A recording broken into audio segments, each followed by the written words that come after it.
آپ مینگو کے حوالے سے خاصی ایکسپرٹیز رکھتے ہیں، ہمارے کاشتکاروں کو کن اقدامات کا خیال رکھنا پڑے گا؟ اس کے بعد اچانک سے سردی کی لہر آئی ہے جس نے آ کے ڈیمیجز کیے ہیں۔ اپریل کے بعد جب مئی لگا ہے تو مئی کے اندر اتنا ہائی ٹمپریچر چلا گیا ہے، آپ کا 50 کے لگ بھگ چلا گیا ہے۔ پچھلے سال 1,25,000 ٹن تھا ہمارا ایکسپورٹس کا ٹارگٹ۔ کیا سجیسٹ کرتے ہیں ہمارے کاشتکار بھائیوں کے لیے؟ اس موسم کے مطابق اپنے آپ کو ڈھالنا ہے، اسی میں جا کے ایڈجسٹ ہونا ہے، تو اس کے سائیڈ ایفیکٹس آئیں گے، اور اس کے سائیڈ ایفیکٹس یہی آئیں گے کہ آپ کی گروتھنگ رک جائے گی۔ تو ہمارے جو مینگو گرور ہیں وہ کس طرح زمین کو ٹھنڈا رکھ پائیں؟ وہ سمجھ رہا ہوتا ہے کہ جب یہ اس کی گوڈی کر کے میں اس کو پانی لگاؤں گا تو آم کا سائز اچھا ہو جائے گا۔ کب تک ممکن ہے یہ مارکیٹ میں جو اچھا آم ہے کب تک آئے گا؟ بسم اللہ الرحمن الرحیم۔ السلام علیکم ناظرین، AWC ایگری کے ساتھ میں ہوں آپ کا میزبان طاہر ندیم۔ میرے ساتھ ہیں ایگریکلچر ایکسپرٹ شاہد حمید بھٹا صاحب۔ آپ مینگو کے حوالے سے خاصی ایکسپرٹیز رکھتے ہیں، تو آج ہم ان سے بات کریں گے کہ اس سیزن میں کیا وجہ ہوئی کہ جو آم کا پھل ہے وہ وزن نہیں بنا سکا، اس کی کیا ریزن ہے، ہمارے کاشتکاروں کو کن اقدامات کا خیال رکھنا پڑے گا تاکہ وہ جو اس کی پیداوار ہے وہ بھرپور طریقے سے حاصل کر سکیں۔ تو آئیے ان سے بات کرتے ہیں۔ السلام علیکم بھٹا صاحب۔ بھٹا صاحب، ہمارے جو مینگو گرورز ہیں ان کو بتائیے کہ اس سال کیا وجہ ہوئی کہ ہمارا جو آم کا پھل ہے وہ جو اس کا درکار وزن ہوتا ہے یا پھل وزن بناتا ہے وہ نہیں بنا سکا؟ اصل میں طاہر صاحب اس کا جو مین ایشو ہوا ہے وہ تو ہوا انوائرمنٹل چینج کی وجہ سے، کہ آپ کے پاس ایک تو فروٹ سیٹنگ جب ہونے لگی ہے تو اس وقت موسم اچھا ہوا ہے، فروٹ سیٹنگ ہو گئی ہے۔ اس کے بعد اچانک سے سردی کی لہر آئی ہے جس نے آ کے ڈیمیجز کیے ہیں آپ کی فروٹ سیٹنگز کو بھی اور سارے سرکلز کو آ کے، اور دوبارہ سے سردیاں اپریلس کے اندر آ گئی ہیں۔ اپریلس کے بعد جب مئی لگا ہے تو مئی کے اندر اتنا ہائی ٹمپریچر چلا گیا ہے، آپ کا 50 کے لگ بھگ چلا گیا ہے، کہ اس سے جو آم کی جو گروتھ ہو رہی تھی وہ گروتھ کا لیول رک گیا ہے، جس کی وجہ سے ہمارا جو مینگوز ہیں، ہماری اس بیلٹ کے جو مینگوز ہیں وہ پراپر سائزنگ نہیں کر سکے، کہ ایک دم سے انہیں شوق میں جب پہنچے ہیں، سٹریس میں پہنچے ہیں گرمی کی وجہ سے، تو اس سے ان کی گروتھ رک گئی ہے۔ اور یہی وجہ ہے کہ ہمارا جو ایکسپورٹس کا جو ٹارگٹس ہیں وہ بھی اب اچیو ہوتے ہوئے نظر نہیں آ رہے۔ حالانکہ گورنمنٹس نے پچھلے سال 1,25,000 ٹن تھا ہمارا ایکسپورٹس کا ٹارگٹ، پوری دنیا میں ہم نے آم بھیجا۔ اس سال انہوں نے 1 لاکھ رکھا۔ 1 لاکھ رکھنے کے باوجود بھی ایکسپورٹرز کی جو ریکوائرمنٹ ہے، جو ڈیمانڈ ہے، اس کے مطابق باغات کے اندر وہ کوالٹی اور وہ سائز نہیں ہے۔ خاص طور پہ آپ کا جو سمر ویسٹ چونسا ہے اور جو لٹور ہے، یہ 2 ایسی ورائٹیز ہیں جس کو یہ والا موسم جو ہے، یہ والا ٹمپریچر سوٹ نہیں کر پا رہا۔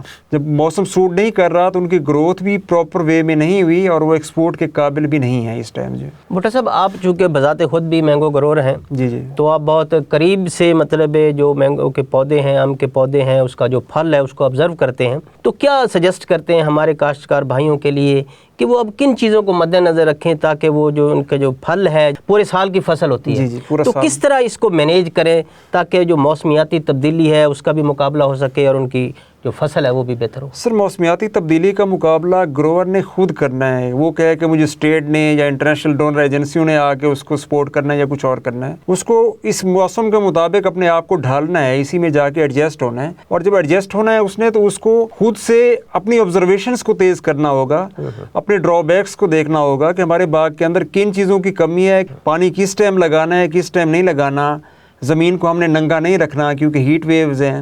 زمین جتنی ٹھنڈی ہوگی آپ کی، جتنا ویٹ زمین ہوگی، اتنی آپ کا پھل میچور بھی ہوگا اور مضبوط بھی ہوگا اور اچھی کوالٹی میں ہوگا۔ زمین کو اگر روٹاویٹ کر کے یا اس کو ہل چلا کے آپ ننگا کر دیتے ہیں تو اس کے سائیڈ ایفیکٹس آئیں گے، اور اس کے سائیڈ ایفیکٹس یہی آئیں گے کہ آپ کی گروتھنگ رک جائے گی، آپ کے آم کے اوپر چٹک سے پڑ جائیں گے، جیسے چموٹا سا لگ جاتا ہے، نشان آ جاتا ہے، اس میں پیلا پن آ جائے گا، اس کی ڈی شیپنگ ہو جائے گی، اس کی جو خوبصورت شیپ ہے وہ بے ڈھنگی سی ہو جائے گی، اور اس کو ہم ایکسپورٹ نہیں کر سکیں گے۔ یہ بڑا آپ نے اہم پوائنٹ اٹھایا ہے کہ زمین کو ٹھنڈا رکھنا ہے تاکہ جو ہیٹ ویو آئے اس کے اثرات کم سے کم ہوں۔ تو ہمارے جو مینگو گرور ہیں وہ کس طرح زمین کو ٹھنڈا رکھ پائیں؟ مینگو گروز کے لیے ہماری سجیشن یہی ہے کہ جو ہی آپ کے آم کے باغات کے اندر جب پھل لگ جاتا ہے، اس کے بعد آپ نے اس کو بالکل ہل نہیں چلانا، بالکل روٹاویٹ نہیں کرنا، کوئی فصل کاشت نہیں کرنی اس کے اندر، جب تک کہ آپ وہاں سے ہارویسٹنگ نہ کر لیں، پھل اٹھا نہ لیں۔ ہمارے گروورز کیا کرتے ہیں کہ اس کی گوڈی شروع کر دیتے ہیں، وہ کہتے ہیں گند ہے تو اس کو گند کو مار دیتے ہیں، زمین صاف ہو جائے گی۔ وہ سمجھ رہا ہوتا ہے کہ جب یہ اس کی گوڈی کر کے میں اس کو پانی لگاؤں گا تو آم کا سائز اچھا ہو جائے گا، حالانکہ وہ اس کو مس مینیج کر رہا ہوتا ہے، وہ اس کے ڈرا بیکس میں جا رہا ہوتا ہے، اس سے آپ کا کیرا بھی زیادہ لگ رہا ہوتا ہے، زمین ننگی ہوتی ہے۔ جب ڈائریکٹ 48 کا ٹمپریچر زمین کے اوپر پڑتے ہیں اور وہاں سے جب دھواں اور غبارات نکلتے ہیں، وہ آم کی باڈی کو افیکٹ کرتے ہیں، چموٹا بھی اسی سے لگتا ہے، اور باقی جو ہے نا سائیڈ ایفیکٹس بھی جو مینگوز کے آتے ہیں، اور اس کی سائزنگ اور ڈی شیپنگ بھی اسی کی وجہ سے ہوتی ہے۔ جب آپ کی زمین ویٹ ہوگی، بالکل گیلی ہوگی، نیچے سے گھاس ہوگا 6 انچ 8 انچ، اس سے یہ ہے کہ ڈائریکٹ ہیٹ جو ہے نا گھاس کے اوپر پڑے گی، وہ اس کو آبزرو کرے گا، اس کے بعد جو ہلکی پھلکی ہیٹ نکلے گی اس سے آپ کے منیمم نقصان ہوگا۔ تو اس میں کوئی نیوٹرینٹس کا بھی استعمال کیا جا سکتا ہے؟ نہیں، اس وقت تو نیوٹرینٹس جب آپ کا پھل لگ گیا ہے تو اس میں پوٹاش کے علاوہ میرے خیال میں کوئی آپ کسی قسم کے کوئی نیوٹرینٹس استعمال نہیں کرنے چاہیے، کیونکہ آپ اس کا پھل اٹھا لیں، جب اس کی ہارویسٹنگ کمپلیٹ ہو جائے اس کے بعد پھر اس کی جو ڈیفیشنسیز ہیں وہ زمین کا تجزیہ کریں، اور اس کے بعد اس کی ڈیفیشنسیز کے مطابق جو نیوٹرینٹس اس کو چاہیے، جو کھاد چاہیے اس کو آپ اس کے بعد اس کو دیں۔ ابھی فی الحال اس کو نیچر کے ساتھ ہی ایڈجسٹ کریں گے، اگر اس کے ساتھ زبردستی کریں گے، یوریا ڈالیں گے یا کوئی اور چیزیں ڈالیں گے تو اس سے یہ ہوگا کہ آپ کے پھل کی کوالٹی بھی خراب ہو جائے۔ پھل کا سائز تو بڑھ جائے گا، کوئی ایشو نہیں ہے، لیکن نہ ٹیسٹ بنے گا نہ اس کی کوالٹی بنے گی۔ اچھا، اس موسمیاتی تبدیلی کی وجہ سے ہمارا جو اس کا جو ہارویسٹنگ سیزن ہے وہ بھی ڈیلے ہو گیا ہے، تو یہ اب کب تک ممکن ہے، یہ مارکیٹ میں جو اچھا آم ہے کب تک آئے گا؟ سر، ہارویسٹنگ سیزنز کے تو یہ ایشوز ہیں کہ لاسٹ ایئرز آپ نے جو 28 مئی کو یا 1 جون کو جس چیز کی ہارویسٹنگ کی تھی دسہری آم کی، تقریباً 28 دن کے بعد جا کے وہ کوئی اس میں میچورٹی آئی ہے۔ اسی طریقے سے باقی فصلیں بھی اس کی لیٹ ہو رہی ہیں۔ اچھا، نہ صرف یہ لائف سرکل لیٹ ہوا ہے بلکہ لائف سرکل ڈسٹرب بھی ہو گیا۔ آپ کا جو سیزن پہلے ہوتا تھا 2.5 ماہ کا، اب ہمیں خدشات ہیں کہ یہ 1.5 ماہ پہ آ جائے گا۔ وہ یہ ہے کہ کیونکہ جب میچورٹی لیولز ہے اس کا مینگوز کا وہ سیم ہوتا جا رہا ہے۔ پہلے آپ کے پاس ورائٹیز آتی تھی، لنگرا آتا تھا، پھر مالدہ آتا تھا، پھر سرولی آ جاتا تھا، اس کے بعد دسہری آتا تھا، سندری آتا تھا، پھر آپ لٹور کے بعد چونسا آتا تھا۔ اب وہ تمام کی مکسچر ہو گئی ہے۔ اب مارکیٹ کے اندر سندری بھی آپ کو مل رہا ہے، آپ کو لٹور بھی مل رہا ہے، آپ کو دسہری بھی مل رہا ہے، مالدہ بھی مل رہا ہے، لنگرا بھی مل رہا ہے۔ سمجھو کہ وہ ان کا جو ایک سرکل کا جو ٹائم فریم تھا کہ 10 دن کا وقفہ تھا، وہ وقفہ بھی ختم ہوتا جا رہا ہے اب اس کا، اور ٹیسٹ بھی وہ والا نہیں مل پا رہا۔ اچھا بھٹو صاحب، کون سی ورائٹی ہیں جو اس موسمیاتی تبدیلی کا صحیح معنوں میں مقابلہ کر رہی ہیں؟ اس وقت جو دسہری کی ورائٹی ہے ہماری، یہ زبردست مقابلہ کر رہی ہے۔ اس کے بعد سندری کی جو ورائٹی ہے اس کو بھی یہ موسم سوٹ کر رہا ہے۔ تیسرے نمبر پہ آ جاتا ہے ہمارا سفید چونسا نواب پوری، ٹھیک ہے نا۔ یہ 3 ورائٹیز کے اوپر اس دفعہ بھرپور فروٹنگ ہے، لاسٹ ٹائم بھی ان کے اوپر بھرپور فروٹنگ تھی۔ باقی جو اس موسمیاتی تبدیلی کو جو سوٹ نہیں کر پا رہی ہمارے ایریاز کے اندر، اس جنوبی پنجاب کے اندر، وہ لٹور سوٹ نہیں کر پا رہا، اس کے ساتھ ہمارا سمر ویسٹ چونسا سوٹ نہیں کر پا رہا، ٹھیک ہے نا۔ یہ 2 ورائٹیز جو ہے نا، اور ان کی جو لائف ہے خطرے میں نظر آ رہی ہے ہمیں کہ یار دیکھیں ان فیوچر، کیونکہ دونوں مہنگی ورائٹیز ہیں، اچھی ورائٹیز ہیں، دونوں ہی کھانے والی ہیں، اور دونوں کے اوپر پچھلے 1 سال سے، پچھلے سال بھی فروٹنگ اچھی نہیں تھی، اس سال بھی فروٹنگ اچھی نہیں ہے۔ لاسٹ ٹائم تو کہیں کہ وارہ بندی ہے اس کی، لیکن اس سال تو وارہ بندی نہیں تھی، due to environmental change, due to environmental factors, یہ سارا جو ہے نا اس کے ساتھ ہو رہا ہے۔ کیا یہ ممکن ہے کہ موسمیاتی تبدیلیوں کو مد نظر رکھتے ہوئے ہمارے ہاں جو ورائٹیز کاشت ہو رہی ہیں ان میں بھی کوئی تبدیلی آ جائے؟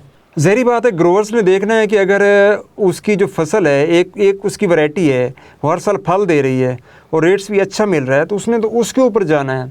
اس نے سمر ویسٹ چونسے کے پیچھے نہیں جانا، اس نے لٹور کے پیچھے نہیں جانا۔ اگر پھل ہی نہیں اٹھائے گا تو اس پودے کا کیا فائدہ، اس کو تو نقصان میں جائے گا۔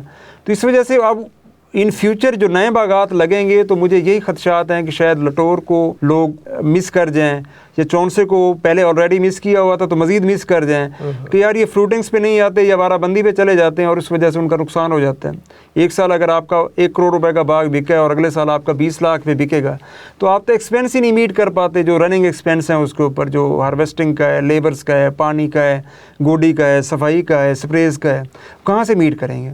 آپ ڈیفالٹ میں چلے جائیں گے۔ بہت بہت شکریہ بھٹو صاحب۔ Thank you sir. ناظرین، آپ نے موسمیاتی تبدیلی کی وجہ سے آم کی فصل پر ہونے والے اثرات کے حوالے سے شاہد حمید بھٹا صاحب کی باتیں سنی۔ کاشتکار بھائیوں، اس میں کوئی شک نہیں کہ موسمیاتی تبدیلی دنیا بھر کو متاثر کر رہی ہے۔ ضرورت اس امر کی ہے کہ موسمیاتی تبدیلی کے ساتھ ساتھ خود کو، اپنی فصلوں کو ڈھالا جائے اور اپنی پیداوار کو بھرپور طریقے سے حاصل کرنے کے لیے ہر ممکن اقدام کیے جائیں۔ تو آج تک کے لیے اتنا ہی۔ آئندہ سیگمنٹ تک اپنے میزبان طاہر ندیم کو دیجیے اجازت۔ اللہ نگہبان۔